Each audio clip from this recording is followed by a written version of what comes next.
on the road again. Just can't wait to get on the road again. 75. My love is making music with my friends. I can't wait to get on the road again. On the road again. Haha, got it.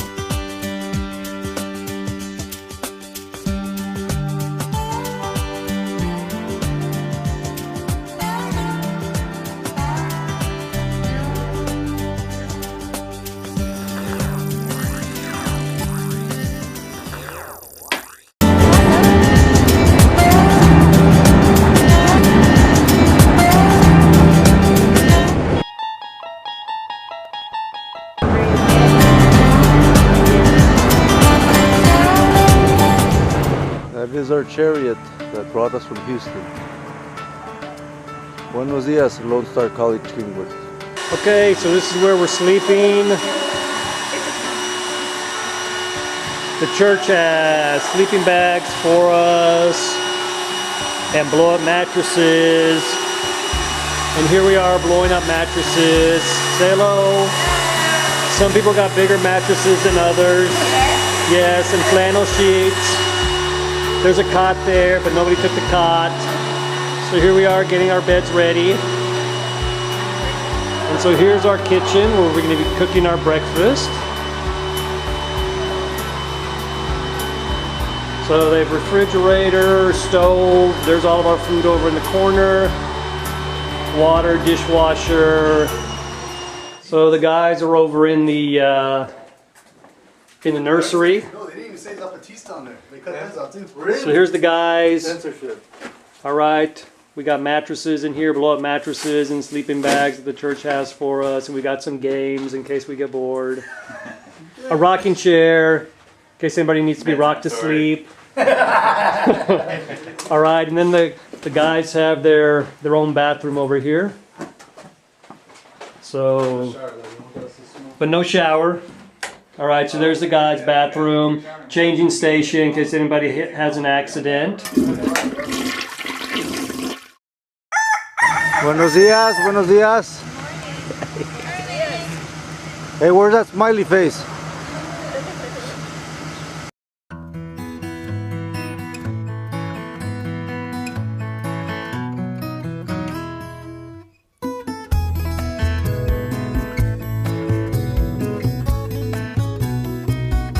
Some tamales. Oh baby, yeah. There's some of our group over there. Already got their food. Say hi, Skylar. Hi, Skylar. Hi. After the service, we actually had a lunch with all the community members, which was really, really nice. And we got to kind of get to know each other on a little more personal level.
This whole idea of the American dream, these people that are at the border who don't have papers, especially, the American dream to them, it doesn't even exist.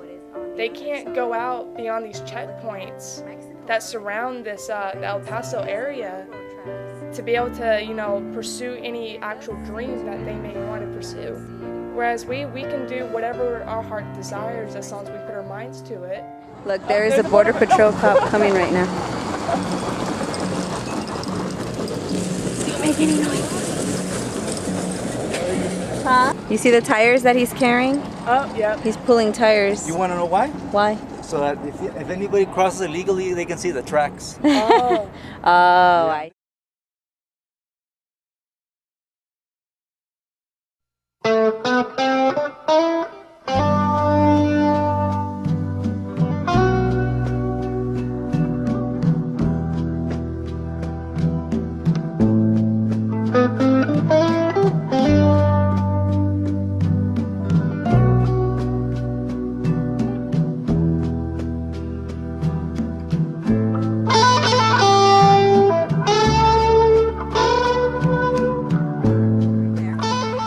The founder is Father Carlos M. Pinto. He is originally from Italy. He arrived here in 1892. He was known as the Apostole of El Paso. Apostle of El Paso. He corrected me. Held the first mass in... I think he had a beer in his head. So, but it's okay. I mean, I guess it's, you know, I guess members of the community there want to be sure that, you know, I tell the history the way it really is. So it's still being used right now. This is a tortilleria, which they use to sell tortillas and food so that they could get money and use that money for services at the church. At the time when Father Carlos Pinto came, there was no Roman Catholic churches around. So he wanted to provide a church, and he actually did two. One was for the Spanish-speaking people, and then which was this one. This one was for Spanish-speaking people, and then he also made a second one for English-speaking people because obviously the language barrier. He also founded the Sacred Heart School, which is in South El Paso. And even till today, right now, like they still have school programs. I know they offer like GED classes, and they offer English ESL classes and job placement, like to help you. And as you guys can see, like when undocumented people come here, obviously the place that you're probably gonna feel like the safest at is gonna be a church because they're just very religious, you know. You feel that sense of comfort and that sense of welcoming because God opens the door to everyone, you know. So they know that that's kind of like a sanctuary for them, you know, and they know they're gonna have help. And that was Father Pinto's purpose, and he did. Like he worked all his life until the day that he died, but he always gave back to his community. I mean, him being from Italy and to come here, and I think it was more of an immigrant, like he was an immigrant himself, so he knew what it was like, but he was open and welcoming to all the immigrants who were coming from Mexico here, but as well as everyone else, of course. But yes, he worked tirelessly till the day that he died, and he gave as much as he could to the people in the community of Chihuahuita and El Paso. So this area is safe. I've never been unsafe here, and I was telling some in the other group, people are afraid of coming to the Segundo Barrio, but I've always felt safe here. Safe here. You know, like I'm sure you all can feel it too, right? I mean, I feel scary better about it. There's nothing scary about being here, so. there was a lot of talk that this area was the worst area in El Paso, so a lot of the federal grants started coming to this area. So now this area is actually more served than where we're at the church.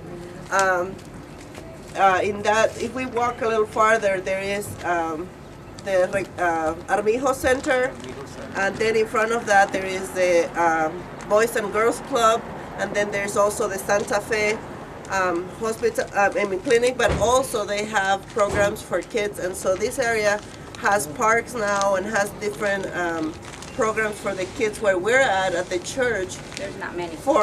It was 2 years ago that finally, after years and years and years of acting the city, we at least have one rec center in our area, but we don't have soccer fields, we don't have any, and we don't have a name for our area. And so this one, it's Segundo Barrio. Everybody knows where Segundo Barrio is. Where we're at, we don't really have an identity there.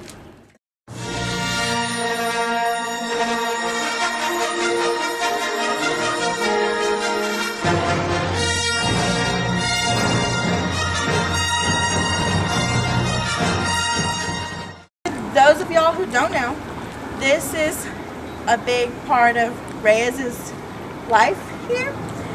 When his mom was 6 months pregnant with him, right? 6 months? Oh, 9. 9? Okay, 9 months pregnant with him. She came to the Hopkins settlement in the Newark Hospital, and he was delivered at the Newark Hospital here for like $50 was the price of delivery. So if it wasn't for this, we wouldn't be here. So it was called Friendship Square because it was a community services that were like complex, and they had a lot of community services and stuff for the people that didn't have much, the immigrants and stuff. It was founded by a Methodist church in 1912. The cornerstone of it was a rose garden in the Houchkin Settlement House, which is now the Houchkin Community Center. So it used to be a settlement house, and we've all talked about those in class. They would bring in women and help them get on their feet and help them with any kind of care for their children and help them find jobs and stuff like that. It provided education and health services to Mexicans or undocumented in the district. The settlement was ran by Methodist missionaries. Some of them did have professional jobs, and some of them that did volunteer became missionaries on the side, like lay missionaries. The education that was offered here was focused on English and citizenship and cooking and hygiene, so they kind of wanted to Americanize them, really, like get them to where they could be like us and work, you know, and be able to know how to communicate with us, but also to keep themselves clean and to prevent diseases from spreading and all kinds of stuff. And in 1986, the church was suffering from rising insurance costs, so they did close Newark Hospital. And in 1993, the Houchkin Community Center was operating one of El Paso's largest nursery schools, and it offered a wide variety of educational programs for the young kids.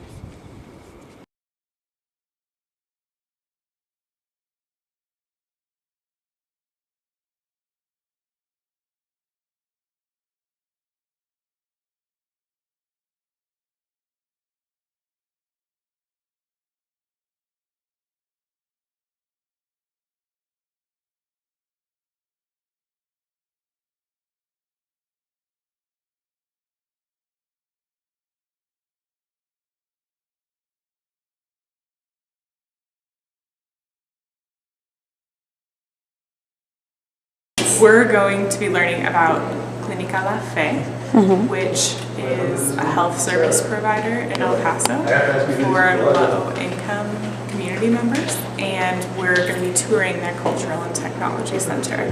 The second ward, as it's known in English in this community, is officially, according to the U.S. Census Bureau, the third poorest zip code in the United States of America. Okay? And little bit of a side note on that. The other two communities, zip codes, are both Native American reservations, which means that you are now standing in the poorest urban zip code in the U.S. of A. Okay? The average family living in this area is trying to survive on less than $12,000 annual family income. Somebody finally stood up and said, that's it. We're not doing this anymore. We're not going to allow another son to die in an alley, another 14-year-old daughter to get pregnant, another little girl to fall out of a slum window because there are no mosquito nettings in the windows, and another child to die on our rotting stairs. I'm sure you noticed the lovely senior citizen center around the corner. Okay? Where that center is, that was once the site of Los Siete Infiernos, the 7 hells. name kind of tells you something, okay? I want you to start imagining that. I want you to imagine 6 3-story, decaying, rotting, nasty slums. Not public housing, these are privately owned slums. Rat and roach infested, okay? No indoor plumbing, no heating, no cooling, not even a decent net on the window to keep the mosquitoes out or keep a child from falling down to her death. People would call them the 7th house because the 7th home was just having to live there. That tells you something. That's where this all started. This organization was literally born in an infierno, in hell. That you can see the dedication in these people. These people want to learn. They want to move forward in their life to make the most of every opportunity, every tool that they could possibly get. There should be more of these organizations everywhere. I mean, if wherever it is needed, they should have organizations like this. I loved Clinica La Fe. I loved it. It was very interesting to find out, like, when you actually see the center and how, like, high-tech it is, that they're in the poorest zip code. Keeping in mind again that this is a community that is very low income, very historically marginalized and impoverished. I don't know how many of you guys grew up with computers in your houses. A place where you could go, learn, get access, do your homework. That is not the reality for most of the kids in this community. I would say close to 98% of the children in this zip code, this is the only computer access that they have, okay? Because for us, it's not about just being a technology access point. That would be the easy part. You've never seen a computer in your life? Well, let's take you and put you in front of that computer and I can do my song and dance and say, welcome to the other side of the digital divide. Yeehaw. You're fine now, right? No. Why aren't you okay? You don't know how to work. You're not literate on it. You're not literate. You don't know how to build a resume. You don't know how to access the internet. You don't know how to look for a job. You don't know how to find scholarship money for those teenagers you've got at home that are screaming about new clothes and college and need help for homework. You don't know how to start opening up a savings and a checking account so that someday you can stop being a renter and be a homeowner. You don't know how to file your taxes electronically. It's about empowerment. It's about teaching. It's about giving you tools and resources to help you and your family, regardless of whether you're a little kid on those baby computers there in the back or an adult coming in here and getting on a computer for the first time in your life.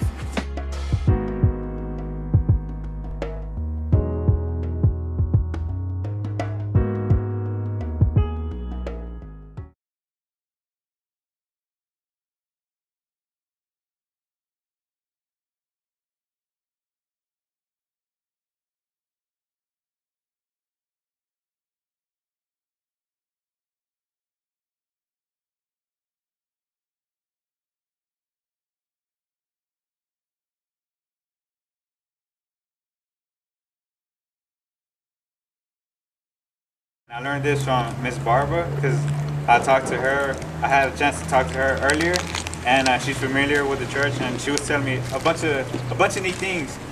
Back then, to the less, well, most of them they didn't have a lot of income, and they would give a costal de maseca. So they would give them some maseca, which is pretty much flour, and they would give them some flour, and that's what the book told us. And I talked to Miss Barbara, and Miss Barbara goes, they would get I tried. My hands are really steady. It's weird. Some rice and a little bit of beans. They would give them a little bit of everything. So Coffee? yes, the church, this church is pretty much what we went to today. Like where we're at today is pretty much an older version, and it's really neat because this church worked together with the same church that Crystal was talking about, the Sacred Heart, and then they started education. They worked together, and they started the education programs, and that's how that went on. And another thing this church did was it kept the children out from the streets, just how the church we went to earlier, how they do the after-school activities. And they talked. Ms. Barbara was telling me, she goes, they brought in the little kids because there would be groups that would try to get them to come along with them. They're like, oh, just come on. So since the parents would be at work, they'd be at church, and once they'd be at church, they'd learn different things, and they'd be at church some more, and then they're like, oh, well, they continued education. They just didn't stop because there was a lot of kids that didn't go to education because of the income.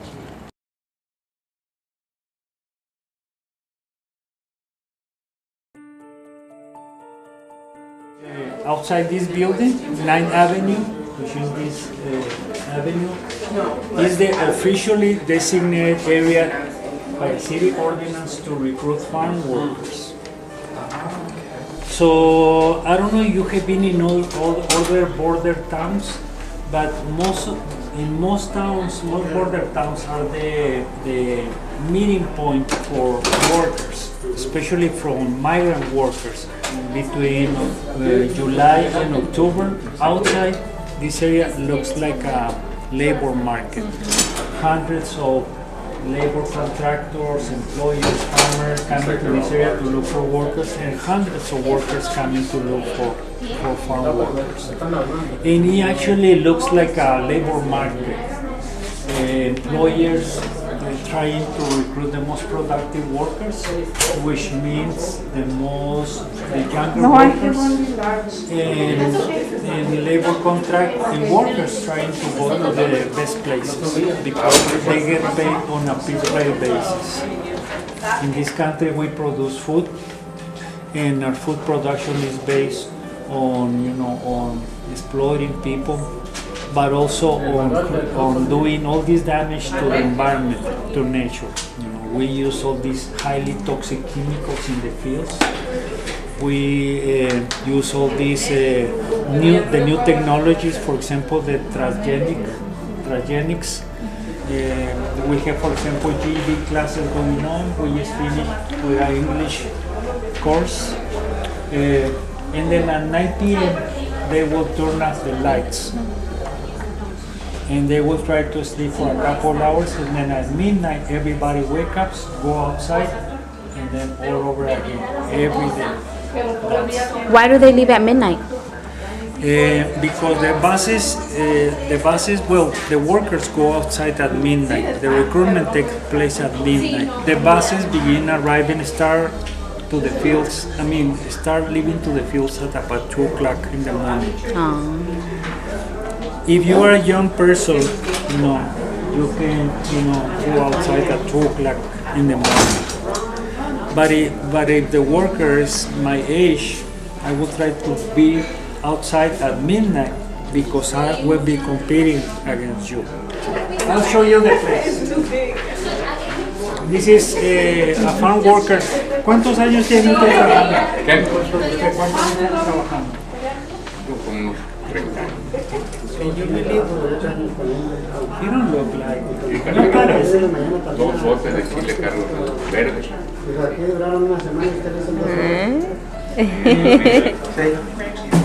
Okay, so these are the packets that we use to pick chili. ¿Cuánto les pagan por bote? 80, 85.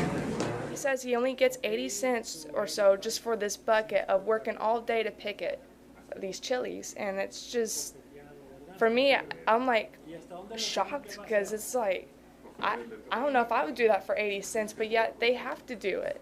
This man here was like 70-something years old, and then he's still working his butt off, and to make little pay. But, he knows his purpose, and his purpose is to provide for his family, and he's going to do it no matter what.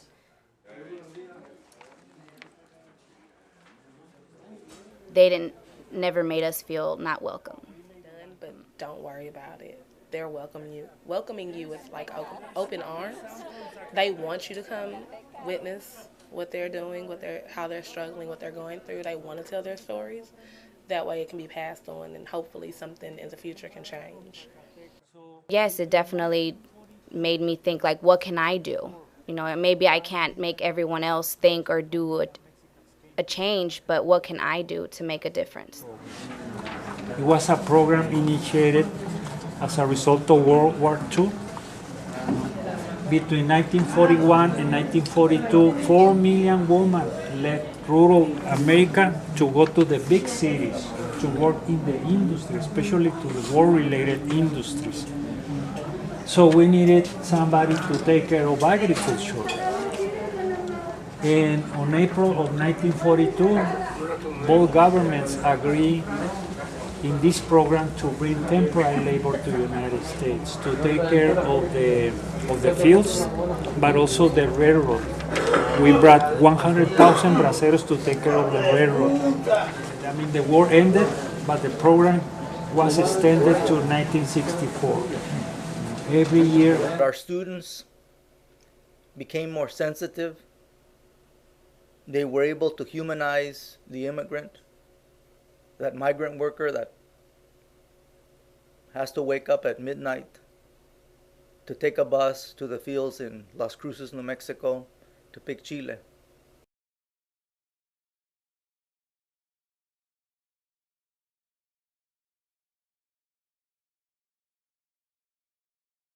School supplies per student for junior high. For high school, they pay $35 every semester for tuition, plus $35 as a monthly fee. And the books and all that, it could run between $200 for each student for a year. So if they don't have the money to go, I mean, they already pay the $35 for the semester, but if they don't have the money to go per month, I mean, how does that work? Like, they just don't go? They can go. They could go to school, but the teachers won't apply the test. Every month they have a test, and if they have not paid, they don't. So they're pretty much going and they're learning what they're doing, but they're just not taking the final Right. test every month. And then, what about the uniforms? Do they have the uniforms? They have to have the uniform. And they have knowing that we were college students wanting to learn, made them more open as far as sharing their stories with us. ¿Cuántas de las residentes aquí tienen agua portátil aquí de esta? Sí. Toda Napra. See, that contradicts what the Border Patrol guy was saying. He said this plant, this No water es treatment plant agua services all of it. para tomar. Sí, sí, no es agua, okay. No es agua potable, no. Es para por todo uso, menos no se puede tomar. You could use it for everything except for drinking. For me, an American dream would be able to come to the United States with your family, work, and come along. And be able to get papers and come back and visit the rest of the family, the rest of the relatives. Being able to come back and forth. That's what for me would be an American dream. Because if you're in the United States and you leave half of your family here or the relatives and you can't visit them, you don't live happy in the United States. No, you're miserable. I have a young sister that lives in Denver, and it's really tough for her. She won't let fear hold her back. She's not going to let fear stop her. She's going to be able to just still go on to face the day and embrace it and still see the good, no matter what. So when you're not able to do both things, you're not living an American dream. You have to have both, your family and a better life for your family.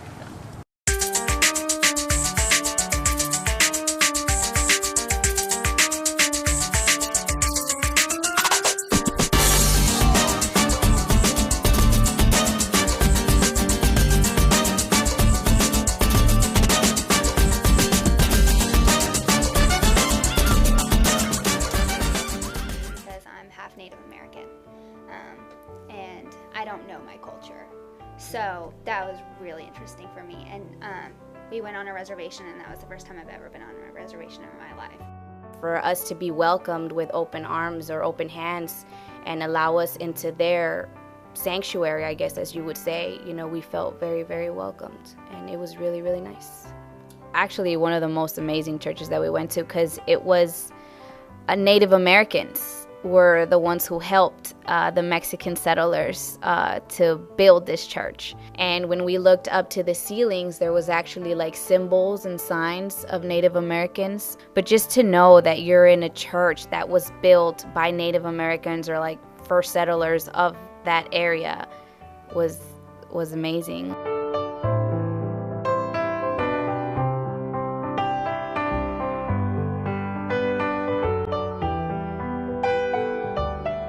We went to a lot of churches, which was actually pretty cool.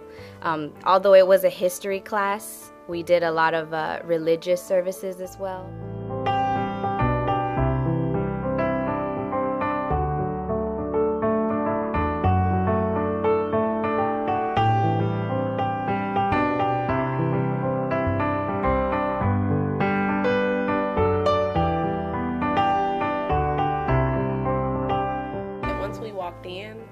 everything was made of wood, painted, and the lady, the shopkeeper, came out and basically gave us the history behind that specific church.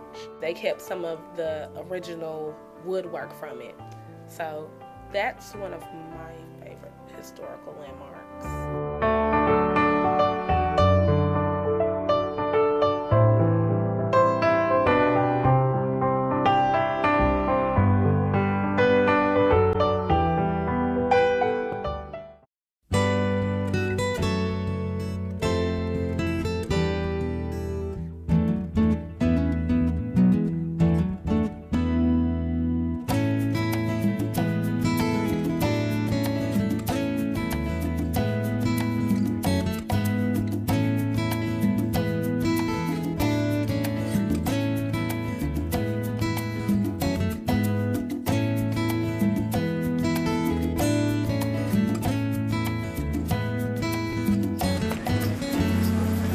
Car's like right there. That's so cool.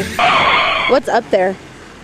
All ready, guys? We're ready. Yes. We're ready. We're ready going to for speed this. up to about 9 miles an hour. Take us 4 minutes to get to the top. Sounds Once good. we get up there, we got to complete 360 of El Paso, and the gift shop is underneath the stairs. Sweet. We are going to be up at 5,632 feet. Mhm. Anyone past that, I just open the door and throw them out. Here we go. How does it feel to be on top of a mountain, ladies? Awesome. You could see Mexico, you could see Texas, and then you could see parts or some part of New Mexico, I believe. And it was just, it's pretty cool.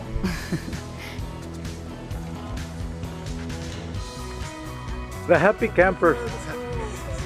As we're driving in the van, you look out the window, you just see all these dunes for like seemingly miles and miles. Just right here in the United States, where we're able to come and see it ourselves.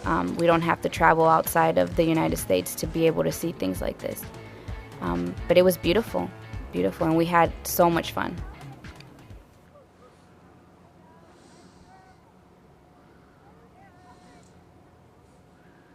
We're just having so much fun.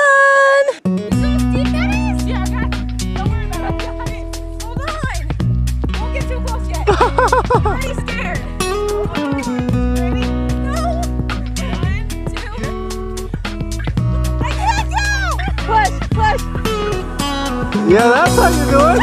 That's how you do it. That's how you do it. Now the professor's turn. Make it like a sombrero.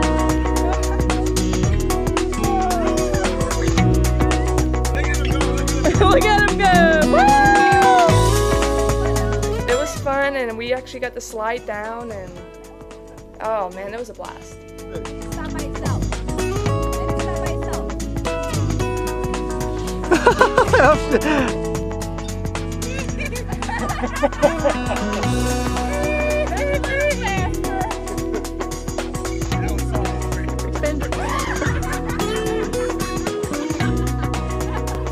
You put the handles up, you go faster.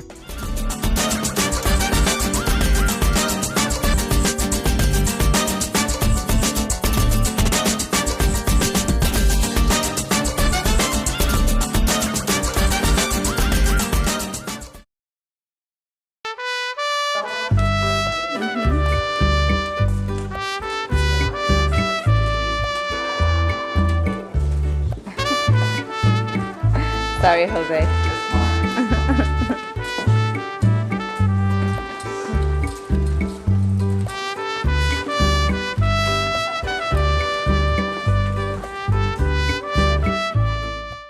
We've planned to do things outside of this class. The semester's ending, and we have plans to hang out, to say the least. You know, after getting there and experiencing everything, I've realized it was really important for me to go.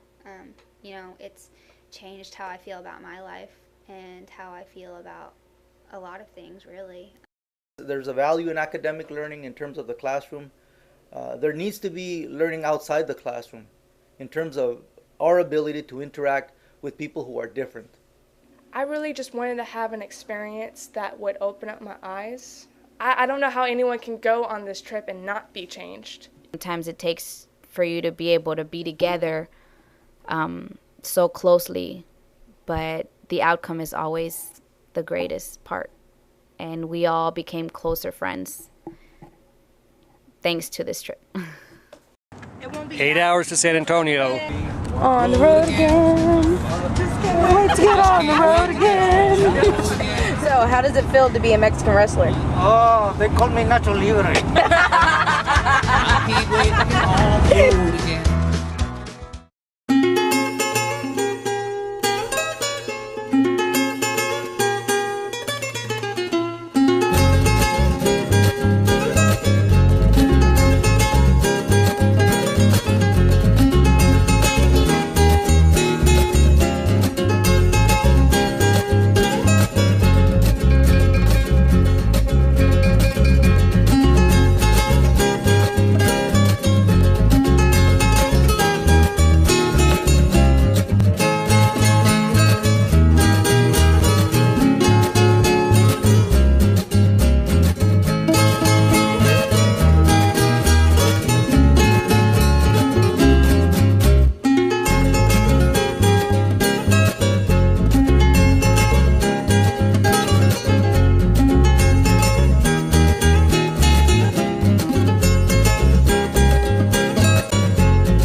I'm personally extremely grateful to Dr. Rebecca Riley and Jay Tice, but especially to Dr. David Putz, who was, whether he liked it or not, forced to spend some serious time with me in traveling over 800 miles to El Paso.